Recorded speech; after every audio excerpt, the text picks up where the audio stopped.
Welcome back, everyone, to Wolverine Confidential. It's been a delightful week off for me, and you got me back. I'm Eli Zink, producer here at MLive. I'm Andrew Kahn, Michigan basketball beat writer here for MLive. And I'm Bryn Mickle, one of the last Avengers that didn't disappear at the end of the movie. No spoilers, Bryn. I'm supposed to see it tonight. Come on, everybody knows that. Okay, well, yeah, Robert Downey had to die. I'm just guessing. I don't know. No spoilers. Sorry. This is a no spoiler zone. Andrew, you left me for a week and didn't tell me where you were going, and I tried to find you but couldn't. Where did you go? Reveal the secret. I went to Gulf Shores, Alabama, really Orange Beach to be more specific, but Gulf Shores is more popular, well-known. Right there on the Florida-Alabama border. In fact, we went to a restaurant, bar, and grill called the Florabama, which straddles the two states. You could be in both states like sort of in the at once. restaurant, like you could have. You could do that. Were you? And this was for this. They had their annual mullet toss, and a mullet is a fish, a type of fish that people throw. Okay. I was an observer, not a participant, but maybe When next in year. Rome? Maybe Or next when year. in Yeah, I thought Flabama? about it, but I saw. I mean, a couple of people threw it over, 100 feet. I thought I could probably, I was like, I saw a good throw. Yeah. If I didn't feel like I was definitely going to win. Was it so like I was like, was it fundamentals where you can really get it, or were these big men that? they or were women fish, that were, yeah, it was all different age groups, and yeah, they had kids, they had women's division, they had everything. And yeah, some people folded the fish to really, some people kind of threw it like a football, some people kind of threw it a more sidearm. Any The bounce softballs? counted. Any softball pitchers? No, Okay. but it was interesting to see. I don't know, I played some tennis and I played some waboba, which is a ball that bounces on the water, so those were my athletic pursuits. So does it feel different there, though, at a place like where they've won a national championship? Like, I mean, when you come back here, and So is that like Florida and Bama? That's like a double whammy. yeah, I mean, when you go down there, I mean, is it just in the air? I mean, The coverage, the local news coverage, because we stayed with my wife's grandparents, and they, still watch the local news, every night, morning, and it's a lot of Alabama. I mean, the NFL draft coverage was solely focused on how many players from Alabama were drafted. I think it was a record for them. Their entire defense from like 2 years ago has now been drafted. Makes sense. Local, newspaper is all Alabama, and this is like year-round. Yeah, very minimal hockey and NBA coverage and things like that. Well, I can imagine. There's not a lot of hockey coverage down there, Yeah, but that script A is all over license plates and flags hanging from people's houses. and like when they find out that you work in Ann Arbor and sports here with How did the old that Michigan go? thing, do they just kind of shake their head and Yeah, I mean, out of pity, or what do they say? We ran into someone who was the uncle and aunt of a Michigan football player, freshman on the team. So yeah, they were given updates from their trip to Paris and saying they were following them on the snaps. Right. So yeah, but yeah, no one took pity per se. They're all about their business, just focusing on another national championship down there. They don't have time for anyone else. Well, clearly they heard the news, which is Shea has arrived. Well, Right. And it's we're beelining the national championship territory because of Shea Patterson. There you go. Yeah. And Yeah, he'll be doing the running You see, himself. you say that as a joke, Eli. But There's a lot of Michigan fans that aren't joking. I think that's a bit of that could be a problem in a way. He's the savior, the savior, if you will. And I just think that Is that a dad joke? I saw a story from it's a friend of mine. He's on the radio here in Ann Arbor, Michael Spath, and I think he's a Michigan fan unabashedly, but he's also, I feel like he'll call out the team when they're not performing well. And Give yet him the Mike Valeni he treatment. had this story about. Here are the offensive records that could fall now that Shea Patterson has been That's deemed aggressive. eligible. And it was most passing yards in a season. I don't know if it was most touchdowns, but it was most receiving yards for a receiver because, of course, he's going to be slinging the ball over the field. I don't know. I think that might be a little. What too about far. most interceptions? Because a big knock on Shea Patterson is that he threw the ball away a little bit. I think you're totally right. I think, Bryn, you would agree. I mean, you can't anoint the guy. I mean, by my math, he's got 4 months looking at this playbook. Mm-hmm. I mean, we haven't seen him. I mean, I just don't. I don't see. I think the level of excitement just speaks to how desperate we've been in this town for this tier quarterback. But I think anybody, if you take off the maize and blue glasses, you can't be guaranteeing anything. I mean, I'm not even looking at Notre Dame right now is anything but a loss.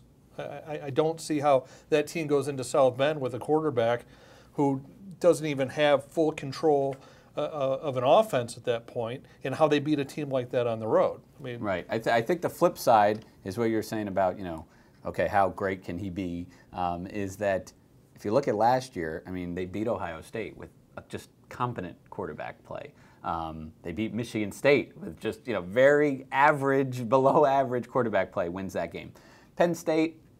No, okay, that would have taken a special effort, and that was obviously a very special Penn State team. So fine, sure. But you could have had some games flipped really in the last couple of years, just with slightly better quarterback play. So Patterson has shown he has played. He has started in the SEC against good competition and played well. So. And he was, he's a 5-star coming out of high school, so I think that's the top-rated quarterback in his class. So I think that's where a lot of that comes from.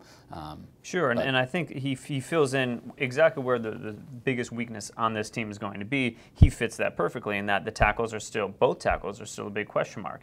And so the way he slides in is that one of his strengths is that he's an innate sense for when pressure is coming, and he has the physical ability to escape the pocket. And so I think there's logic from where Michigan fans are coming from, saying he really could be a saver. Just to your point is that we saw how close Michigan was last year to beating Michigan State, beating Ohio State. And if they just had someone who could have been more slippery, and O'Corn had his moments, but Shea Patterson is a whole other level of athlete, in my opinion. So I think that's exactly where that dreaming of him being the savior comes from, and actually has some validity.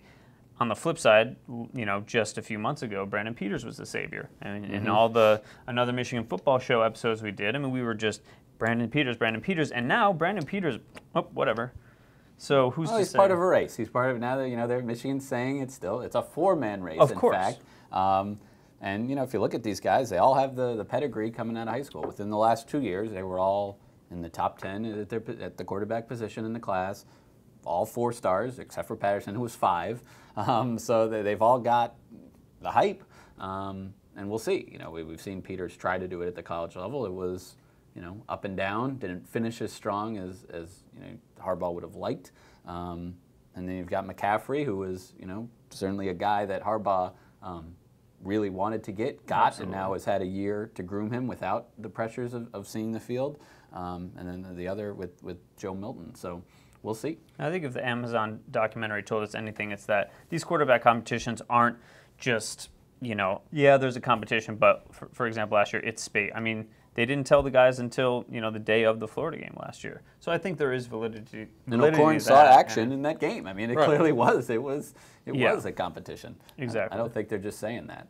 And of course, this, I'm getting much of this information from our Aaron McMahon, who is not here because he is with the team. He's with the team in France, and Bryn, you might be able to speak on this better than I can, but he is getting a little bit of insight, especially this week, from all these quarterbacks, and it's really been interesting to hear what they've said about the competition, about assimilating to the program for Patterson, and even hearing how Joe Milton has really stood out. Yeah, we're getting great access there, and I think the interesting thing with this trip is that there aren't any football activities. This is. Last year when they went to Italy, it was very much a business trip. It was a lot of practice. This is, I think, a chance for this team to get to know each other a little bit more, which maybe for Shea could be, that could be critical. The chance to see him sort of step up, with the leadership. No, absolutely.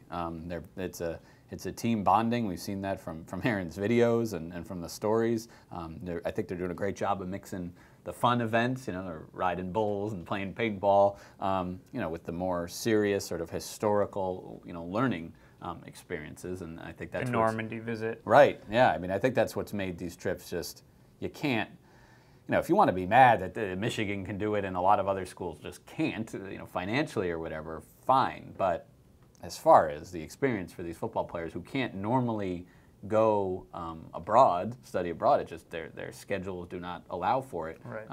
These trips are incredible.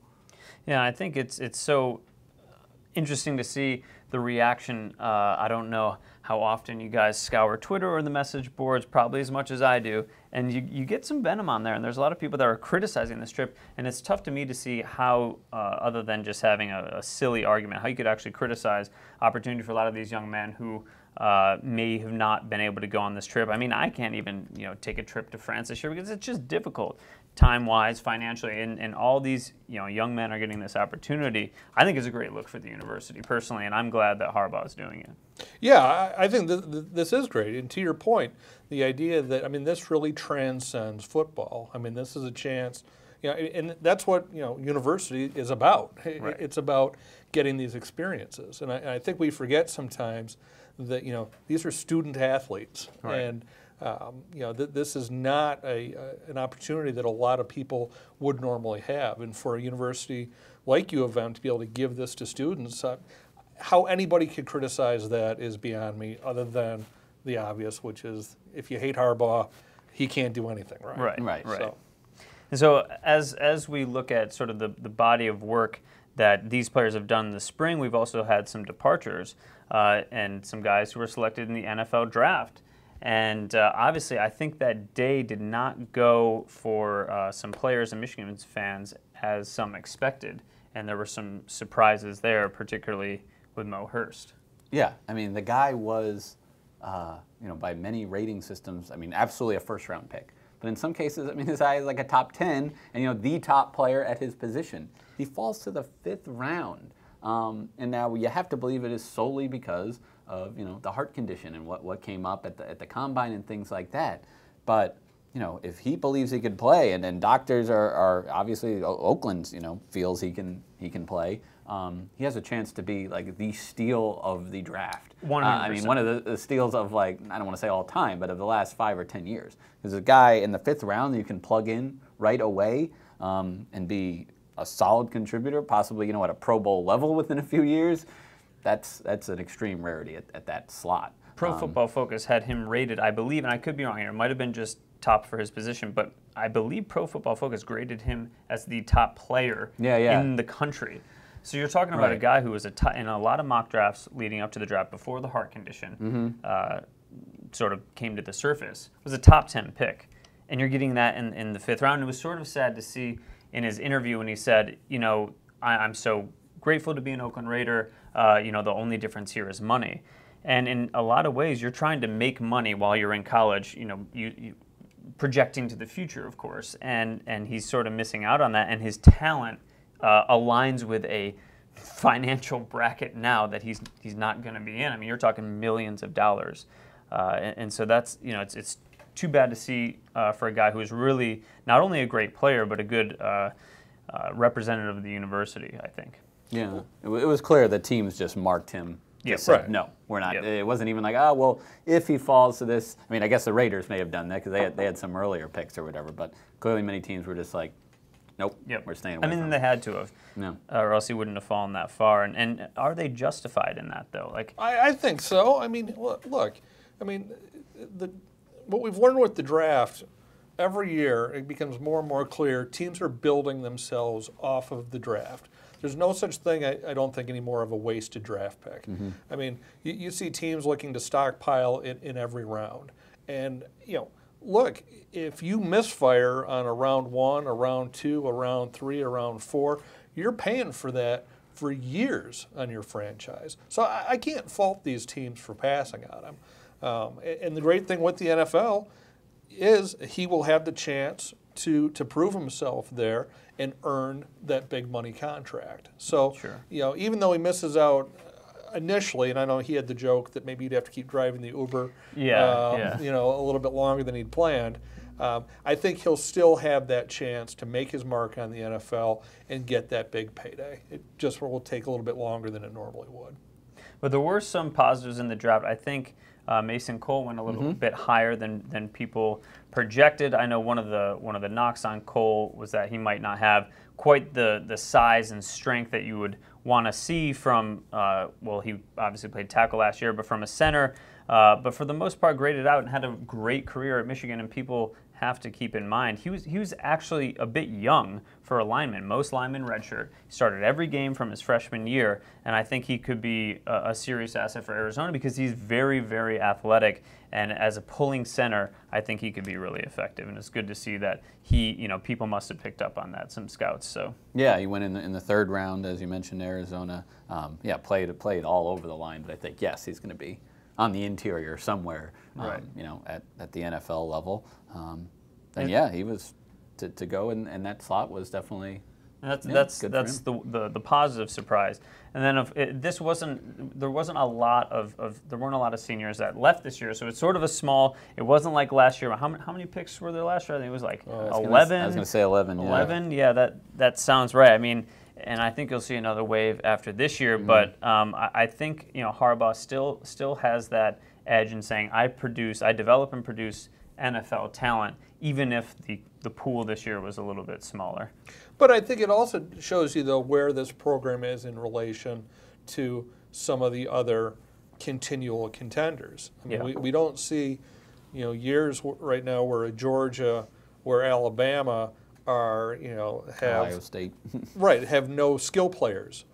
For example, I mean, the fact that, as we looked at this draft, we weren't talking about any Michigan running backs. We weren't talking about Michigan wide receivers. And that's not surprising because during the season, we weren't talking about these guys, right. Except that, this continual platoon, and we kept wondering, who's going to step up this week? Right. Who's going to step up?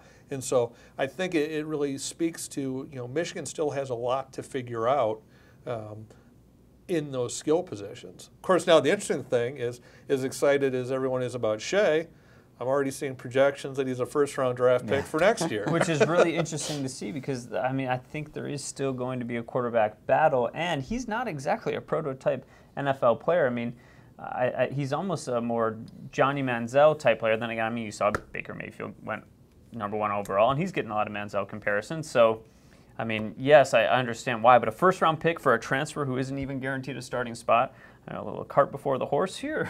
Yeah, I think it's just that infatuation with quarterbacks. My New York Jets win with Sam Darnold. I was not in approval of that pick. But I think it's part of like the NFL culture. If you don't have a quarterback, there's so many teams that are picking near the top that have a lot more problems other than quarterback. Yeah. But if you don't have a quarterback, you have nothing. So you almost have to just keep taking them until you get it right. As much as Bryn said, blowing a pick there sets you back for years, especially a quarterback. If you don't have one, what are you doing? So That's why you saw 4 in the top 10. And this was a great year for quarterbacks. I think, though, like for you, I was also disappointed. I'm a Bills fan, and Josh Allen is not exactly an exciting prospect to me because some accuracy issues here and there, but great arm. So I think you're right. I think it makes sense that the projections are there, but it's also like, whoa. The guy's got to maybe play a game at Michigan, let alone, play a season.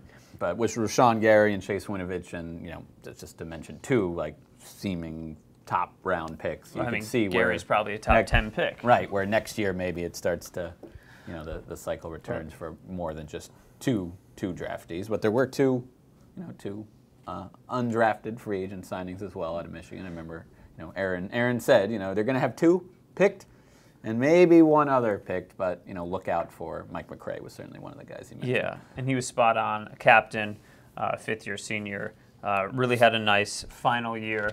Not exactly someone you want to drop back into coverage, but really can bring the wood and read the game really well. So I think he'll stick. With Miami? Yep. And Khalid Hill, the hammering panda. Mm-hmm. He was a legend, and I wonder if he hurt his draft stock by coming back. And because I know that he was thinking about the draft last year. At the same time, he's a fullback. I wonder if he could see some time at tight end in the NFL, but I think he'll stick too because he's just a super physical guy, and people like that who can bring the thunder in front of a running back. That you need that in the NFL. And he's comfortable handling the ball. He wasn't that much of a receiving threat. They tried it a few times, but it was more, they gave it to him in short yardage situations. He didn't fumble, and he picked up the yardage every time. And he scored. Also interesting to see John O'Korn gets the tryout with the Lions. Yeah. Which apparently that pipeline, Jake Rudock, John O'Corn, so maybe the Lions are trying to build Ann Arbor South. I don't know. Yeah, I don't know. Is their scouting budget just not so large, so they're not getting out to see the rest of the country? But hey. Well, they might pick you next year, so we'll see. Yeah. I'm happy to hear that news personally for John O'Corn. Having gotten the insight in the Amazon series, and you see the struggle, especially after the Ohio State game, where the guy really was a team player, and it didn't go his way all the time, and he had bright moments. But you just want to see a guy get a shot when you see that he's a genuinely good guy, and you hope that he sticks, even if it's on a practice squad. Because I mean, hopefully they make some money, and I'm sure it's a lot of fun. I'm sure that's part of the Harbaugh effect too. They know he was under his tutelage. Okay. Yeah. Probably picked up some things that could, apply at this level. And I think that's why, again, part of the expectations with Patterson are so high is because of Harbaugh's track record with the position. So yeah, absolutely. Last question before we wrap up.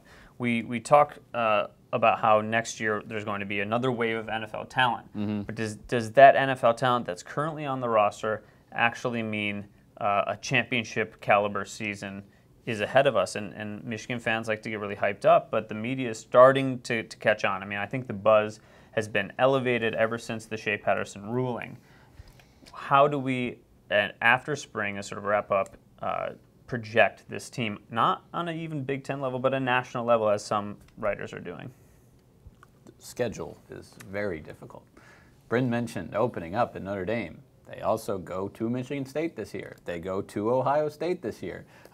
Again, that whole scheduling thing, they need to kind of work that out so all three of those games aren't on the road in the same year, and therefore home in the same year. But yeah, that's what really gives you pause, because have they made up any ground on Ohio State? Just Ohio State losing its record-setting quarterback, and Michigan plugging in a player of Patterson's talent level. Is that enough to close that gap? Michigan State, I think Michigan overall was pretty even with them last year. They lost that game though, and now they have to go to East Lansing. So I think the schedule, are they a national championship contender this year? No, they are not. I like it. I don't think that you can reasonably expect Michigan to get to the playoff this year. But with the way the quarterback's a big question mark, obviously. But and here's the frustrating thing from the fan standpoint is we keep doing this every year. It's like, well, wait till next year. Wait till next year. Yeah. And when is enough enough? I mean, there's always going to be something. Right. I mean, in this league, you're always playing Ohio State.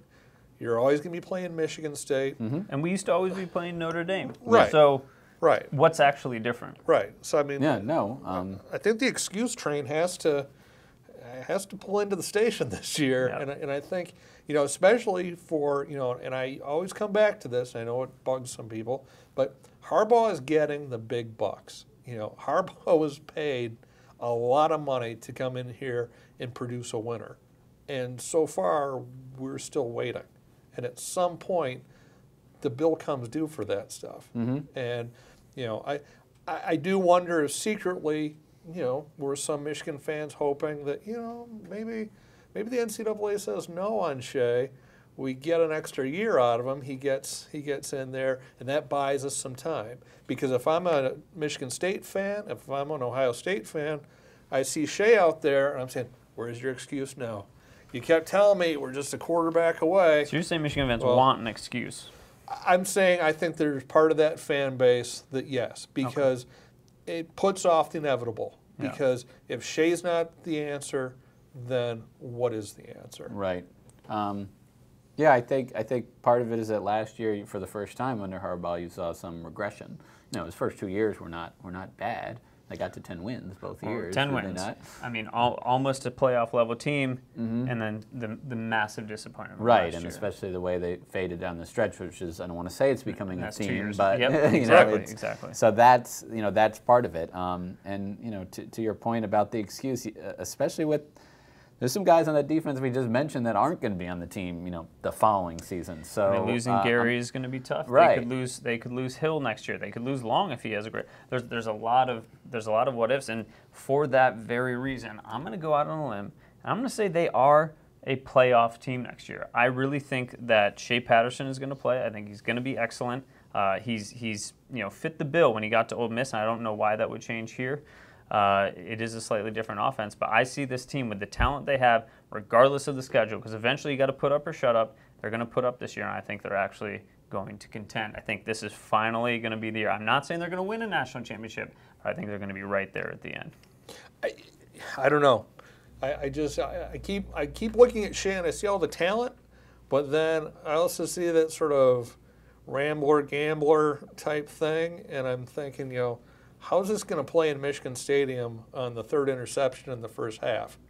And the boos start cascading because this guy isn't, is everybody waiting for him just to lead the comeback, or is it going to be, wait a second, because we've heard this story before. Oh, Wilton Spate suffers. Just wait till John O'Korn gets in there. O'Korn has a hard time. Just Brandon Peters. Wait till he gets in here. And there's always, it's no secret the most popular guy in town is the backup quarterback. But we've just gotten used to seeing a lot of the backup quarterbacks. Yeah, I think for Eli to be correct, you need the offensive line to be better than maybe many would expect. I guess that's a good way to put it. Well, you need the tackles to be better. Okay, sure. The interior, I think, is actually going to be one of the best in the nation. And you need that sophomore jump from maybe one of those two wide receivers, and Donovan Peoples-Jones or Tariq Black, who missed a lot of last year. If one of them can be truly like a game breaker type player that could. It's hard for a wide receiver to win you a game, but there just were none of those balls where you just say, go up and get it. Go up and make a play for us. Sure. And they didn't have that out of the backfield either last year. So, one of those spots, the skill positions, to be an impact player, then, with that defense, sure, you could go out down that limb, and it could be sturdy and hold up for you. And they might. So, well, I'll look forward to the development this summer, but we still were a long way from answers. But I'm sure next week, Aaron McMahon can give us some answers. Yeah, he'll be back from France. He'll be back from France with many stories to tell. You'll be back, and we'll see, Bryn. We'll see you, I'm sure, on a future podcast. But thank you so much for joining us. It's been a great one today, and thank you for tuning in, everyone at home. All right.